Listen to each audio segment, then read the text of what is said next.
त्यासाठी मी बटाटे शिजायला टाकून घेतलेले, कांदा टमाटा आणि लसूण याची मी बारीक पेस्ट करून घेते.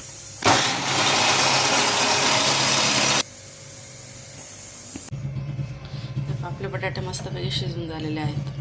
तर मी बटाटे काढून घेतले आणि त्याच कुकरमध्ये मी पाणी ठेवलं आणि आता त्याचप्रमाणे उसळची देखील एक शिट्टी काढून घेते, जेणेकरून मोडते मऊ शिजते.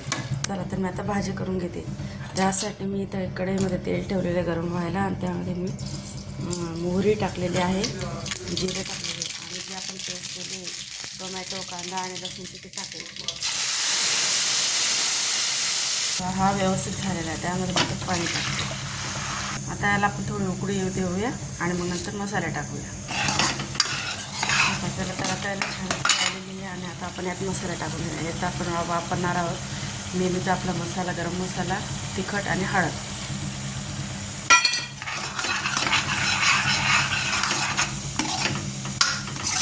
त्याला छान तेल सुटू देऊया.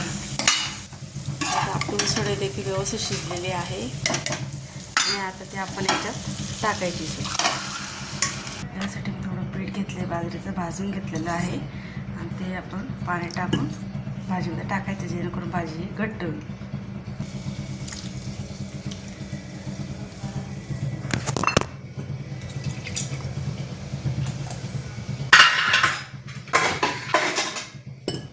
तर तयार झाला आहे आपला रस्सा. यावर मी कोथिंबीर टाकून घेते.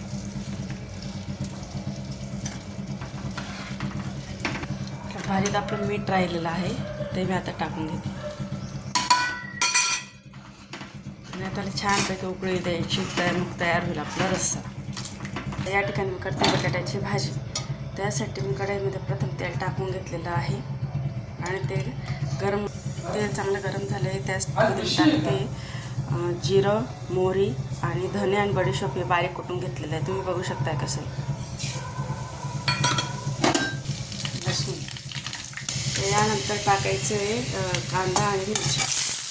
तर मी हळद.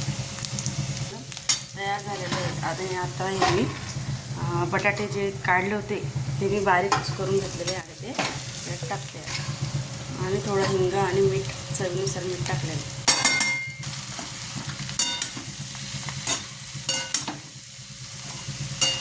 हे सगळं एकजीव करून त्याची भाजी तयार करून घ्यायची. बघू शकता आता आपली भाजी तयार झाली आणि त्यात टाकते कोथिंबीर. तयार झाली आपली भाजी. तर आता आपण मी बटाट्याची भाजी होती त्याचे असे गोळे तयार करून घेतले आणि आता मी वड्यांसाठी वापरणार आहे सम्राटचं. हे मी बेसन पीठ वापरते. त्यासाठी मी त्या बाउलमध्ये बेसन पीठ काढून घेतले आणि त्यामध्ये मी जिरं, ओवा, बडीशेपची पावडर, हिंग, मीठ, थोडंसं तिखट, हळद आणि सोडा हे टाकून घालून घेणार. तर इकडे आपण तेल गरम करायला ठेवणार. अशा पद्धतीने आपण हे करून घेतलं आणि आता यात आपण एक वाट टाकून घ्यायचं.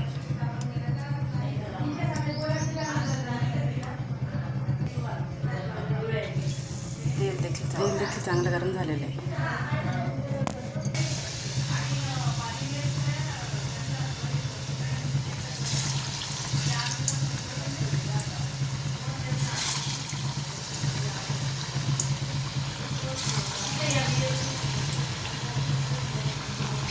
वडे सोडून द्यायचे.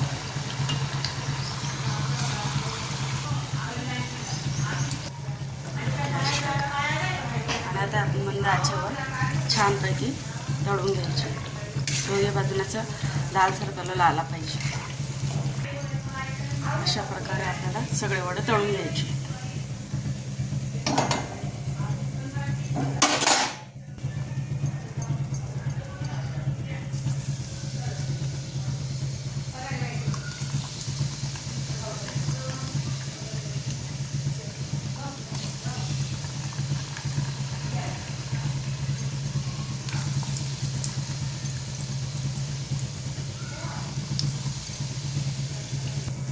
आता हे वडे होत आहे, तर तुम्ही चॅनलला लाईक करा, शेअर करा, सबस्क्राईब करा आणि तुम्ही देखील असा रस्सा वडा करून बघा कसा होतो ते मला कमेंट करून सांगा.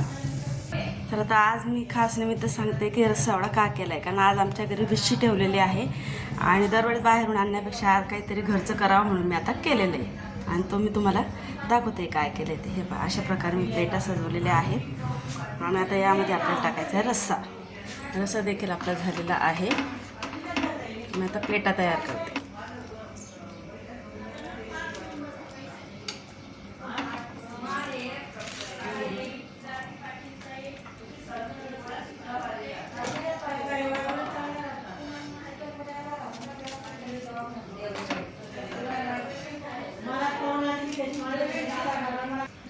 अशा प्रकारे आपल्या प्लेटा तयार झालेल्या आहेत आणि आता आपण हे सर्व करायला जाणार आहोत. वडा आला कसं झालं सांगा, कसं झालेलं सांगा. आता डाळ बाटी खाती चहाची. राधा मावशी कसं झालेलं आहे? खूपच छान. मोठा मावशी ताई. छान का ग? चला आता तुम्ही पाहिलंच आहे की कसं झालेलं आहे. एक नंबर आले. यूट्यूबला सबस्क्राईब करा, चॅनल वाढवा, करा.